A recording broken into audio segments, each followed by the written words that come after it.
نحمده ونستعينه ونستغفره ونؤمن به ونتوكل عليه ونعوذ بالله من شرور أنفسنا ومن سيئات أعمالنا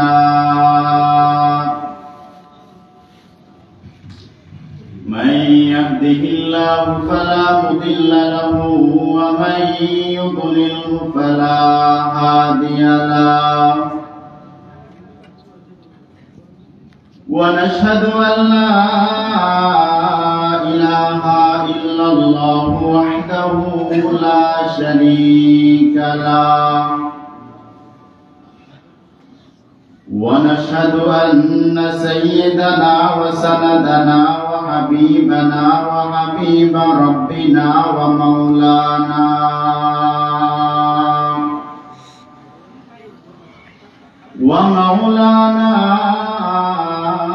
محمدا عبده ورسوله أرسله بالحق بشيرا ونذيرا وداعيا إلى الله بإذنه وسراجا منيرا أما بعد فأعوذ بالله من الشيطان الرجيم بسم الله الرحمن الرحيم إن الله يأمركم أن تؤدوا الأمانات إلى أهلها وقال صاحب القرآن صلى الله عليه وسلم أربع إذا كن فيك فلا عليك ما فاتك الدنيا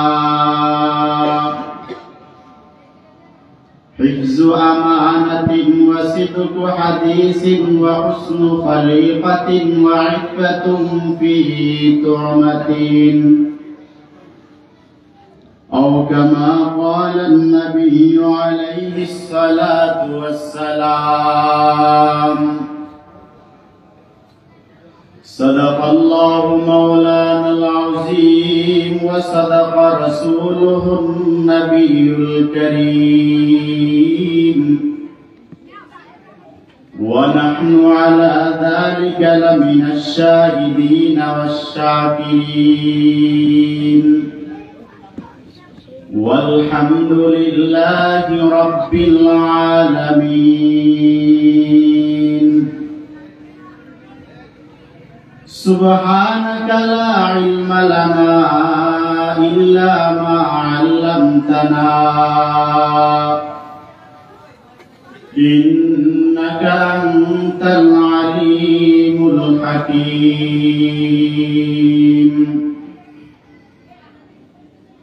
رب اشرح لي صدري ويسر لي أمري واحلل عقدة من لساني يفقهوا قولي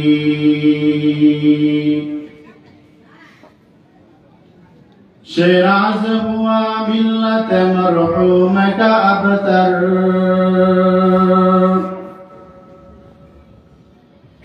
شیراز ہوا ملت مرحومک ابتر اب تو ہی بتا تیرا مسلمان کدھر جائی اب تو ہی بتا تیرا مسلمان کدھر جائی وہ لذت آشوب نہیں بہر عرب میں وہ لذت آشوب نہیں بہر عرب میں پوشیدہ جو ہے مجھ میں وہ طوفا کدھر جائی पोशीदा जो है मुझ में वो तूफा की दरजाई हर चंदे बेकाफिला हो राहिला हो ज़ाद हर चंदे बेकाफिला हो राहिला हो ज़ाद उसको बयाबा से खुदी खाक दर जाई उसको बयाबा से खुदी खाक दर जाई इस राज को अब पाश करे रूह मुहम्मद इस राज को अब पाश करे रूह मुहम्मद आयात इलाही का निगाह के दर जाई आयात इलाही का निगाह के दर जाई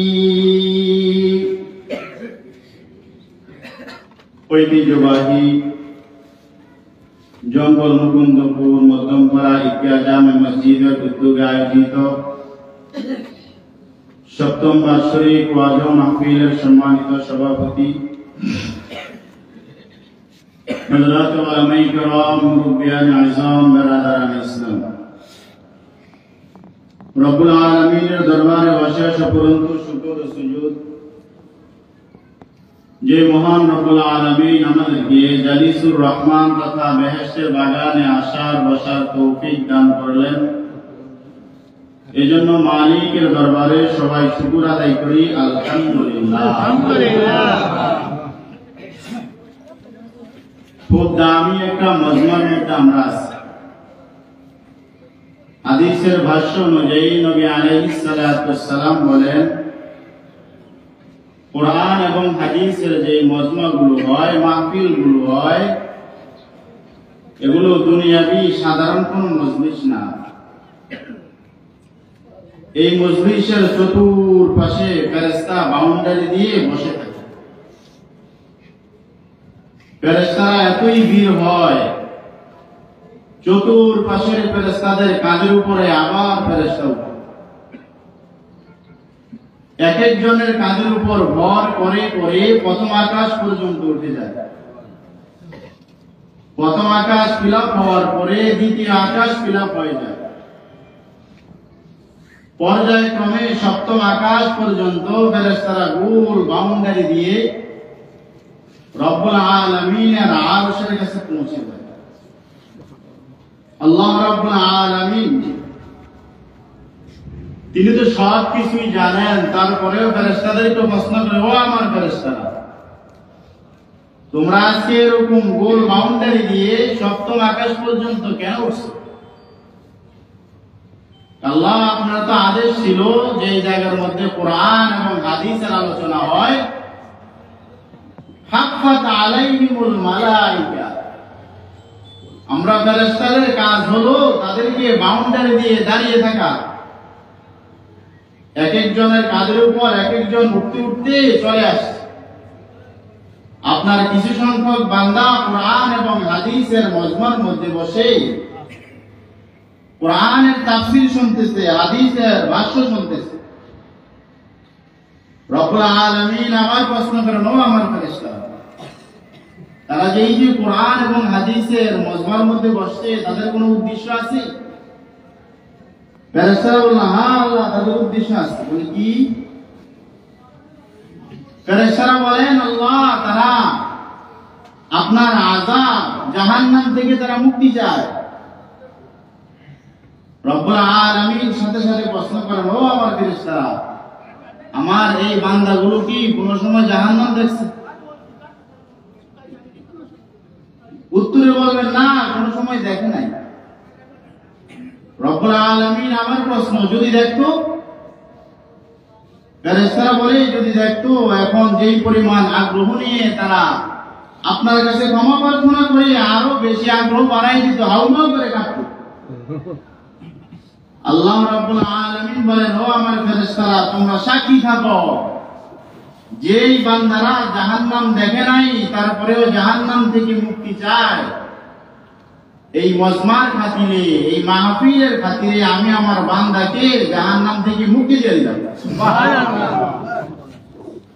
আর কি চায়? রব্বুল আলামিন তারা জান্নাত চায়। কি চায়? জান্নাত চায়। আল্লাহ রাব্বুল আলামিন বলেন, ফেরেশতা আমার তারা কি জান্নাত কোন সময় দেখেছে? ফেরেশতারা উত্তর দিবে, না মালিক, কোন সময় জাহান্নাম জান্নাতও দেখে নাই। রব্বুল আলামিন বলেন, তারা যদি আমার তৈরি জান্নাত দেখতো, বেহেশতা জাকিয়া জারে লাবাশার কাসেরা বা কাসে কারে লাবাশার। বেহেশত এমন এক জায়গা, মালা আইনুন রাত ওয়ালা উযুনুন সামিয়াত। বেহেশত এমন এক সুন্দর মণ্ডিত জায়গা, যার আলোচনা কোনো কান এখনো পর্যন্ত শুনে নাই, কোন চক্ষু এখনো পর্যন্ত জান্নাত দেখে নাই। রব্বুল আলামিন বলবেন, আমার বান্দারা যদি আমার তৈরি জান্নাত দেখতো, বলো না তারা কি করতো? ফেরেশতারা বলবেন, আল্লাহ, যদি আপনার তৈরি জান্নাত তারা দেখতো, দুনিয়াদারি সব কিছু ছেড়ে দিয়ে শুধু জান্নাতের পিছনে তারা ছুটতো। রব্বুল আলামিন ফেরেশতাদেরকে সাক্ষী রেখে বলবেন, ও আমার ফেরেশতারা, তোমরা সাক্ষী থাকো, আমার যেই বান্দারা জাহান্নাম দেখে নাই, জান্নাত দেখে নাই, তারপরেও জান্নাতের প্রতি তারা এত আগ্রহী, মজমার মধ্যে বসে তারা কোরআন এবং হাদিসের আলোচনা শুনতেছে, তোমরা সাক্ষী থাকো, এই বান্দাদেরকে আমি জান্নাতের লিস্টিভুক্ত করে দিলাম। মুতাসসিস আল ঈমানি মুহাক্কিক শুদ ওয়া খানি কে দম্মা খুদা বুদান বিআজ তখতে সুলাইমানি কে দম্মা খুদা বুদান বিআজ তখতে সুলাইমানি। সুলাইমান পয়গম্বরকে রব্বুল আলামিন এমন এক রাজত্ব দান করেছিলেন, যে রাজত্ব কিয়ামতের আগ পর্যন্ত কাউকে রব্বুল আলামিন এমন রাজত্ব দিবেন না। পয়গম্বর সুলাইমান আলাইহিস সালাতু ওয়াস সালাম জমিন থেকে 1.5 মাইল উপরে দিয়ে একটা সিংহাসন নিয়ে চলাফেরা করতেন। স্বর্ণের সিংহাসন, স্বর্ণের দ্বারা খচিত। ডান দিকে 3 লক্ষ মানুষ বসতে পারত, বাম দিকে 3 লক্ষ জিন্নাত বসতে পারত। বিশাল সিংহাসন নিয়ে সুলাইমান পয়গম্বর জমিন থেকে 1.5 কিলোমিটার উপর দিয়ে যাইতেছেন। এক কৃষক তার গ্রামের ক্ষেতের মধ্যে কাজ করতেছেন। হঠাৎ করে আকাশের দিকে তাকিয়ে দেখেন বিশাল এক সিংহাসন যাইতেছে, সুলাইমান পয়গম্বর আছে। এত বড় সিংহাসন দেখে ওই কৃষক তার জবান থেকে একটা শব্দ উচ্চারণ করছে, সুবহানাল্লাহ। কি উচ্চারণ করছে? বাতাসে ইথারে ইথারে তার এই সুবহানাল্লাহর আওয়াজ সুলাইমান পয়গম্বরের কানের কাছে পৌঁছে দিছে। সুলাইমান পয়গম্বর এই আওয়াজ পাওয়ার পর সাথে সাথে সিংহাসনকে বলছে, সিংহাসন, এই যে কৃষকটা তার ক্ষেতের মধ্যে, জমির মধ্যে কাজ করতেছে, তার পাশেই তুমি ল্যান্ড করো। সিংহাসন 6 লক্ষ জিন্নাত এবং ইনসান নিয়ে পাশে এক জমিনের মধ্যে ল্যান্ড করছে। পয়গম্বর সুলাইমান ওই কৃষকটাকে একটা খবর দিয়ে বলছেন, আমার কাছে আসো। কয়েকজন লোক পাঠিয়ে দিয়েছে ওই কৃষকের কাছে। কৃষক যখন দেখছে খোলা সুলাইমান পয়গম্বর আমাকে ডাকতেছে, তার অন্তরের মধ্যে ভয়, হায় হায় কি ভুল করে ফেললাম। সুলাইমান পয়গম্বর তো সিংহাসন নিয়ে নেমে গেছে, থরথর থরথর করে কাঁপতেছে। সুলাইমান পয়গম্বর কৃষককে বলতেছি, কৃষক তুমি কেন কাঁদো? কৃষক বলতেছে, সুলাইমান পয়গম্বর, আপনি যখন সিংহাসন নিয়ে যাইতেছিলেন আমি খারাপ কিছু বলি নাই, আপনাকে গালি দেই নাই, আপনার রাজ্যের ব্যাপারে কোনো কথা বলি নাই। তবে হ্যাঁ, আমি আশ্চর্য হয়ে একটা শব্দ, একটা ওয়ার্ড আমি মুখ থেকে বের করেছি। বলছি, তুমি কি শব্দ বের করেছো একটু বলো। পয়গম্বর সুলাইমানের কথার উত্তরে সে বলতেছে, আমি মাত্র বলছি সুবহানাল্লাহ। আমি সুবহানাল্লাহ শব্দটা বলেছি, আর কিছু বলি নাই। সুলাইমান পয়গম্বর বলতেছে, আবার বলো তো তুমি কি বলছো, আমি একটু শুনি। ওই লোকটা বলতেছে, আপনার সিংহাসন দেখে আল্লাহ তাআলার বরত্ব আমি বলেছি সুবহানাল্লাহ। আশ্চর্য হয়ে আল্লাহ তাআলার প্রশংসা করেছি। সুলাইমান পয়গম্বর বলতেছেন, এর কৃষক, তুমি মনে করছো তোমাকে আমি ধমক দেওয়ার জন্য আনছি? না, তুমি যে আমার সিংহাসন দেখে সুবহানাল্লাহ বলছো, তোমার এই সুবহানাল্লাহর ওয়ার্ড, সুবহানাল্লাহর ওজন রব্বুল আলামিনের কাছে কত বেশি জানো? আমার এই সিংহাসনকে যদি 100 বার বিক্রি করা হয়, কতবার? 100 বার যদি বিক্রি করা হয়, তারপরেও তোমার সুবহানাল্লাহকে যদি এক পাল্লায় রাখা হয়, আরেক পাল্লায় আমার সিংহাসনের দাম মূল্য যদি রাখা হয়, তুমি যে সুবহানাল্লাহ বলছো, ওই সুবহানাল্লাহ রব্বে কারীমের কাছে এর চেয়েও বেশি দামি।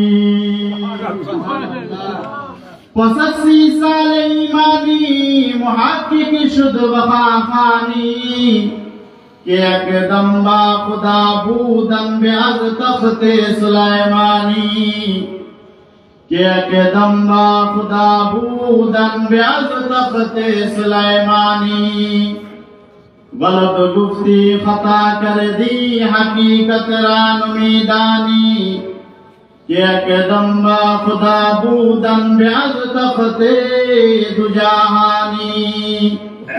হাকিম সুনাবি রহমতুল্লাহ আলাইহি এই ঘটনা বর্ণনা করার পরে বলতেছেন, ও দুনিয়ার মুসলমানেরা, তোমরা যদি কোরআন এবং হাদিসের মজমার মধ্যে আসো আর বসো, এটা সাধারণ কোনো মজমা মনে করবা না। এই মজমার মধ্যে একবার যদি সুবহানাল্লাহ বলো, রব্বুল আলামিন তোমার আমলনামায় পয়গম্বর সুলাইমানের সিংহাসন বিক্রি করার পরে যদি দান করে, ওই দানের যেই পরিমাণ সওয়াব হবে, এই মজমার মধ্যে আসছো, বসছো, একবার সুবহানাল্লাহ বলছো, আল্লাহু আকবার বলছো, অথবা লা ইলাহা ইল্লাল্লাহ বলছো, রব্বে কাবা তোমাকে সুলাইমান পয়গম্বরের সিংহাসন থেকে বেশি সওয়াব দিয়ে দিবে। আজকে আমরা মজমার মধ্যে এসে লাভবান নেই। হ্যাঁ, লাভবান।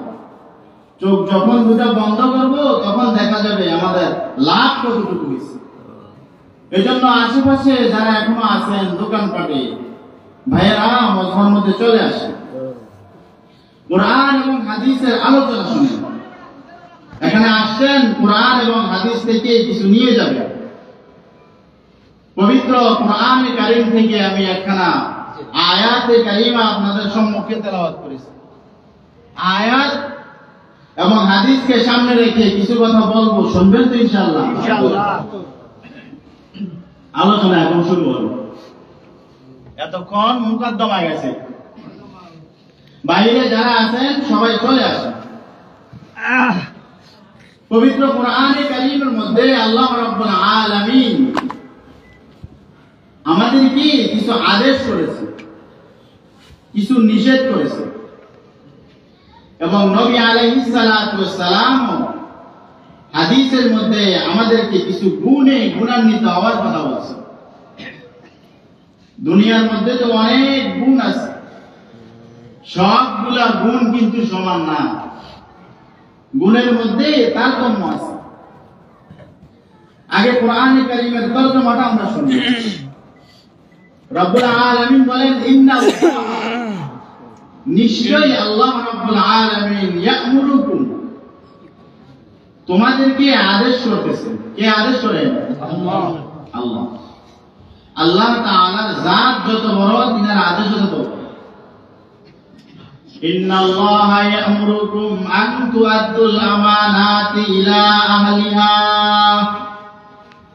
রব্বুল আলামিন আমাদেরকে আদেশ করতেছে আন তু'আদ্দুল আমানাত, তোমরা আমানতগুলো পৌঁছে দাও, ইলা আহলিহা, যারা আমানত পাওয়ার যোগ্য তাদের কাছে আমানত পৌঁছে দাও।